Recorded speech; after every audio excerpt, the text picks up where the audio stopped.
जय हिंद प्यारे साथियों, कैसे हैं आप सभी। आशा करते हैं कि आप सभी स्वस्थ होंगे, मस्त होंगे और पढ़ाई मन जतन से करते होंगे। साथियों, आज की इस क्लास में आप सभी को पढ़ाने वाले हैं class 10th Hindi chapter number 7 परंपरा का मूल्यांकन, जो कि रचनाकार है रामविलास शर्मा जी। तो आप सभी अंत तक बने रहिएगा प्यारे साथियों। क्लास 10th का हिंदी तो है ये है, लेकिन चैप्टर नंबर 7 है। चैप्टर नंबर 6, 5, 3, 4, 2, 1 ये सब कर लिए हैं। अब जो है ना चैप्टर नंबर 7 कर पढ़ने वाले हैं।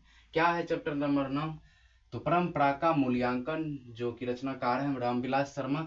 ठीक है, क्वेश्चन फर्स्ट देखिएगा। आप लोग शांति से पहले कलम कॉपी लेकर के बैठिए, साथ ही साथ आप लोग लिखते जाइएगा प्यारे।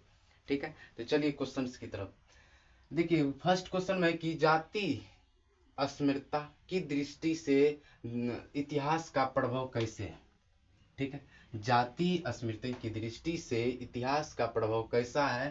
तो विच्छिन्न और अविच्छिन्न, विच्छिन्न और अविच्छिन्न। ठीक है, फिर देखिए नेक्स्ट क्वेश्चन कि साहित्य की परंपरा का पूर्ण ज्ञान किस व्यवस्था में संभव हो सकती है।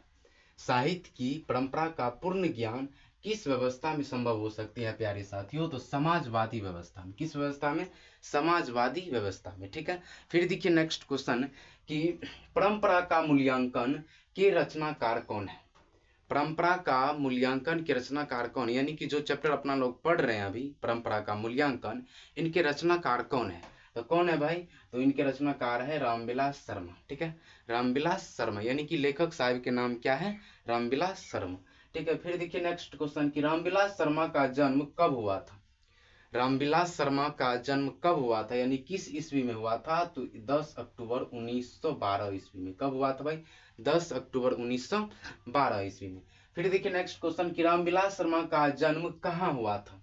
रामविलास शर्मा का जन्म, यानी कि लेखक साहब के जन्म कब हुए थे, सॉरी कहाँ हुए थे। तो उत्तर प्रदेश में। कहाँ पर हुआ था भाई? उत्तर प्रदेश में। फिर देखिए नेक्स्ट क्वेश्चन कि रामविलास शर्मा कहाँ पढ़ने गए थे। रामविलास शर्मा किस विश्वविद्यालय में पढ़ने गए थे। तो लखनऊ विश्वविद्यालय, यानी कि लखनऊ में पढ़ने गए थे। कहाँ पर गए थे भाई? लखनऊ में। फिर देखिए नेक्स्ट क्वेश्चन कि रामविलास शर्मा का निधन कहाँ हुआ था। रामविलास शर्मा का निधन कहाँ हुआ था, किस स्थान पे। तो दिल्ली में। ठीक है, कहाँ पर हुआ था निधन? दिल्ली में। फिर देखिए नेक्स्ट क्वेश्चन कि रामविलास शर्मा का निधन कब हुआ था। दिल्ली में तो हुआ था निधन, यानी कि मृत्यु दिल्ली में हुआ था, लेकिन किस ईस्वी में हुई थी। तो 30 मई 2000 ईस्वी में। कि 30 मई 2000 ईस्वी में। फिर देखिए नेक्स्ट क्वेश्चन कि रामविलास शर्मा ने लखनऊ विश्वविद्यालय के किस विभाग में अध्यापन कार्य किया था, यानी कि अध्यापन कार्य कर रहे थे, पढ़ रहे थे, किस अध्ययन, किस विषय की। तो अंग्रेजी की। किस विषय की? अंग्रेजी। फिर देखिए नेक्स्ट क्वेश्चन कि रामविलास शर्मा किस संस्थान के निर्देशक बने थे। रामविलास शर्मा किस संस्थान के निर्देशक बने थे प्यारे साथियों। तो के एम हिंदी साहित्य के एम हिंदी साहित्य के निर्देशक बने थे। कौन बने थे? तो रामविलास शर्मा।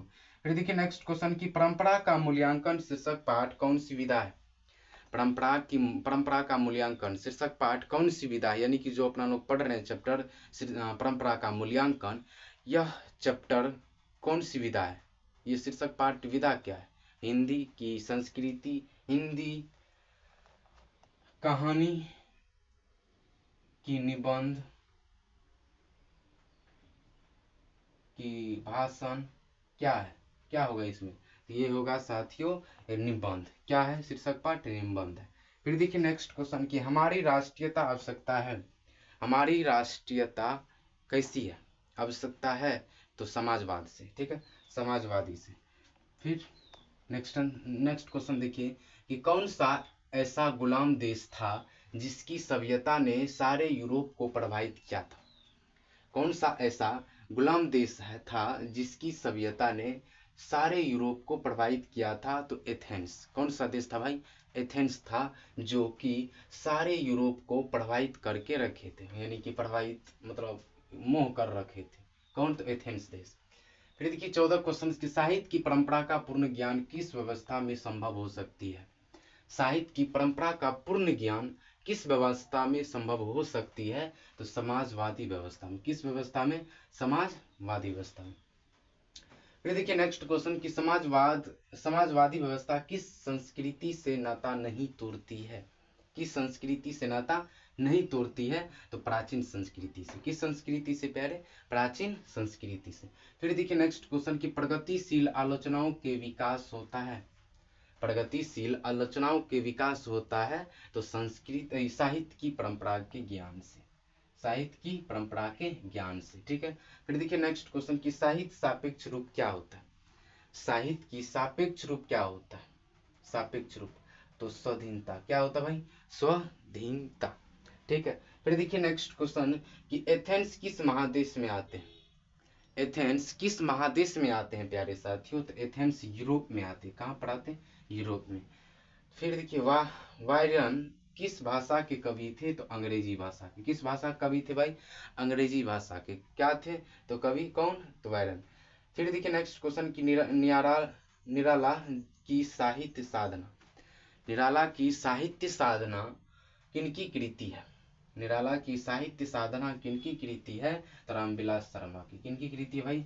रामविलास शर्मा की। फिर देखिए नेक्स्ट क्वेश्चन की निराला की साहित्य साधना कितने खंडों में प्रकाशित हो चुकी है? कितने खंडों में प्रकाशित हो चुकी है प्यारे साथियों? तो 3 खंडों में। कितने खंडों में? 3 खंडों में। फिर देखिए नेक्स्ट क्वेश्चन की लेटिन कवि कौन है? लेटिन कवि कौन है? तो वर्जिलियस। ठीक है, वर्जिलियस। फिर देखिए नेक्स्ट क्वेश्चन के आदिम का शब्द अर्थ क्या होता है? आदिम का शब्द अर्थ क्या होता है? हर चीज का अर्थ अलग अलग होता है। तो वही है कि आदिम का अर्थ क्या होता है? तो अति प्राचीन। अति प्राचीन। ठीक है। फिर नेक्स्ट वीडियो में मिलेंगे प्यारे साथियों। चैप्टर नंबर आपका 10th का जो है ना, हिंदी 10th का चैप्टर नंबर 1 से लेकर के 7 तक कंप्लीट हो गया है। ठीक है, कंप्लीट हो गया है। तो लाइव में 7 बजे, कितने बजे? 7 बजे हिंदी का लाइव होगा क्लास 10th का। ठीक है, 7 बजे लाइव। चैप्टर नंबर 1 से आपको पूछेंगे। चैप्टर नंबर 1 का टेस्ट होगा मान लीजिए। ठीक है, 1 से पूछेंगे। उसमें से मान लीजिए 30 को क्वेश्चन पूछेंगे तो 30 में से 30 आना चाहिए, या तो 30 में से कम 25 भी आना चाहिए। 25। ठीक है। तो क्वेश्चन पूछेंगे लाइव में शाम 7 बजे। ठीक है, शाम 7 बजे लाइव होगा। तो क्वेश्चंस पूछा जाएगा 30 क्वेश्चंस चैप्टर नंबर 1 से। उसमें आपको कितना जवाब देना है? तो कम से कम मैक्सिमम 25 देना है। ठीक है। तो आशा करते हैं कि आप सभी शाम के 7 बजे जुड़िएगा। ठीक है। तो तब तक के लिए टाटा बाय बाय। नेक्स्ट वीडियो में मिलेंगे।